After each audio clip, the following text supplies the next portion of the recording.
If you are stuck conceptualizing your animation and struggling to move forward with production because of how overwhelming it all is, it's not your ideas, it's your framework.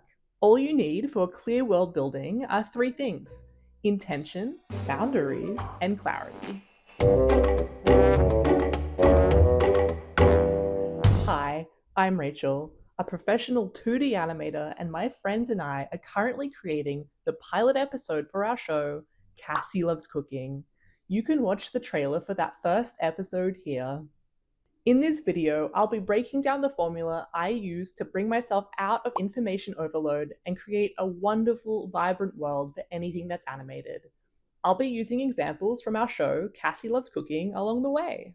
You can download this free world building framework sheet in the video description and stay around to see how we used it in Cassie Loves Cooking. So if the story is what happens in your animation, the world is a structure that story lives inside. It's a really important part of your work because it gives context to your story without you actually having to explicitly say it. Like in the opening sequence of Cassie Loves Cooking, Cassie is streaming her show to the other cats on Meowthia, but we wouldn't want Cassie to say that directly. Hello, all my fabulous viewers who live on this cat-themed planet with me. Sounds forced and unnatural. Instead, we show the world she lives in. In this sequence, you can see the city of Meowthia and some of the residents watching her stream. This is why world building is important. It expands on and supports your story, making it feel lived in and whole. I am not going to teach you how to build a world or write a story from scratch because I promise you, with these three principles, whatever you have is enough. As long as you've got some basic idea, you're good to go. These pillars are about narrowing things down and bringing order to your world, so it becomes a clear, coherent setting for your animation.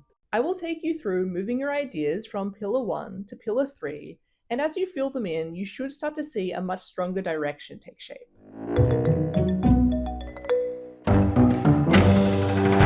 First is your intention.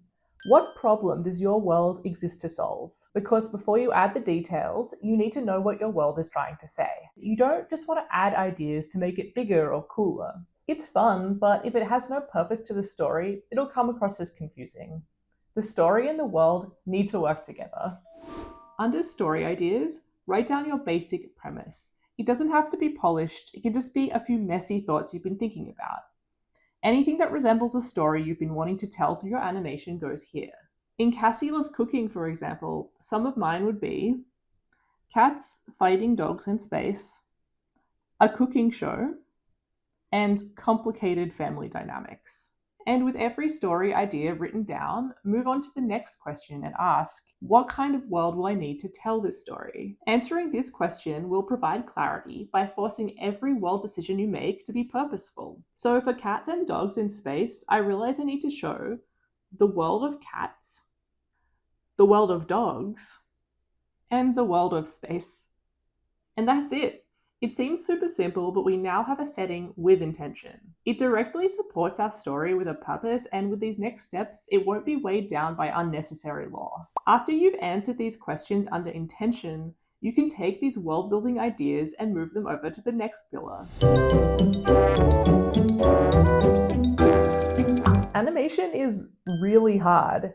It takes a lot of time and money, and doing too much at once will kill your momentum. It's really easy to fall in love with your story and just keep adding more lore, but all that does is overwork you and overwhelm your audience. You want to leave a little bit to the imagination.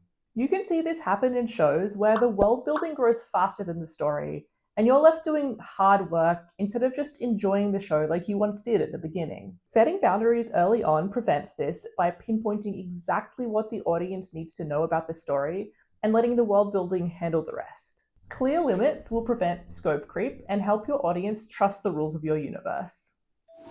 So in the smallest amount of words possible, take note of any secondary plot points you'd like to see in your animation. You can get really creative with this and take as long as you want. Put down as many cool ideas as you can, all of those wild ones you think about while you're picking your nose. Mine would be, Cassie has a cooking show, she is the first daughter of Meowthia, Meowthia has a frenemies relationship with the neighboring dog planet, Barkland, They have opposing political systems, so their relationship is tense. There was an accident involving Cassie and the dog prince, which causes the dogs to invade their planet, and Cassie is stupid and tries to fight an entire army of them with her small group of friends. The cats are the good guys, and the dogs are the bad guys. So now you need to look very critically at your list and cut it down significantly. It's often really hard to decide what to cut because you'll get attached to your plot ideas. How I approach this is by crafting a narrative out of the points I have listed by reordering them as a logical sequence of events. It should highlight which points seem out of place or unnecessary. Like, we don't need to know what the politics on Meowthea look like, for example. That seems secondary to a plot where the dogs invade their planet. Now that you have cut some points out of your story, we're going to add them back in a way. The key is we want to show the more supportive secondary ideas instead of telling them. They won't be included in the plot, but they can be included in the world. So with the politics example, we could signal that the cats live in a somewhat democratic society by mentioning Cassie is actually the first daughter, and we can show the freedom she has under this system by depicting her having her own life inside her studio, surrounded by the things she is interested in, which isn't politics. By deleting and reimagining these plot points as world-building points, you will see the world absorbing a lot of the more abstract details. This will keep your time and the audience's attention more focused. Once you have a cleaner picture of what is included in your story and what is built into your world, you can move these points over to the next pillar, clarity. Clarity in world building is all about clear visual language. Anything that appears on screen should be instantly recognizable and show the audience something about the world. So if someone pauses the video at any random frame, they should be able to tell the tone, the conflict, and the values of that place just by looking at it. This question is where you take all the world building concepts from earlier and translate them into real design choices. We know what we want to show, but here you need to ask, how can I show this? Think about what you want the audience to see through things like character design, shapes, colors, time of day, the weather, backgrounds. The goal is to materialize your world-building ideas into something you can see and recognize instantly. So if we take one of the previous answers on our world-building list, the cats are the good guys and the dogs are the bad guys. For clarity, we want to emphasize contrast in their designs. The cats and the dogs don't just behave differently, they'll look differently. For the cats, I use shape language to communicate their personality instantly. Round, bouncy shapes that are welcoming, soft, and friendly. The background design on Meowthea follows a similar pattern. The buildings have these bubble-like corners, and even the plants feel cushy and inviting. The color palette is warm, with lots of oranges, pinks, and soft browns. Everything in Meowthea is designed to feel cozy, comfortable, and safe. Now for that good versus bad visual contrast, I reverse that language for the dogs. Their character designs are sharp and skinny and angular, and their uniforms and spaceship show hard edges, colored cool greens, black, and gray. These shapes and colors immediately tell you these guys are more aggressive and intimidating without me having to explain it out loud. Clarity forces you to make design choices that convey your world-building concepts intuitively. Even the time of day or weather can be a subconscious trigger. Like how the sky starts to get dark and the sun sets as our friends leave the surface of Meowthea to confront the dogs. When clarity is working, the audience isn't confused or overloaded. They understand the world, and that frees them up to focus on the characters and the emotions instead of trying to decode the setting. Once you have finished up in the clarity pillar by planning out the designs for your world-building ideas, you should have something that looks like this. And probably a bunch of scrappy notes and concepts, but that's okay.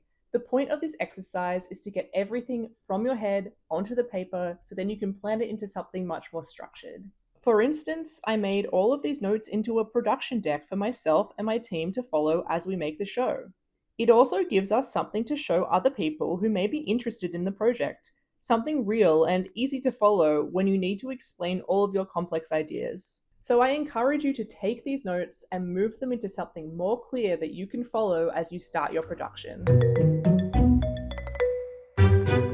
If you are interested in Cassie Loves Cooking and would like to see more, I will be posting regular videos here as we make the pilot episode. But if you want to support the project directly and receive behind-the-scenes content, The best place for that is the newsletter. Signing up is free, keeps you in the loop on the funding round after we finish the pilot, and it comes with some fun extras like digital stickers and access to the Cassie Loves Cooking Discord. I'll leave a link to the newsletter below. Thank you so much for your continued support. I'll see you in the next video, and remember to always support indie animation.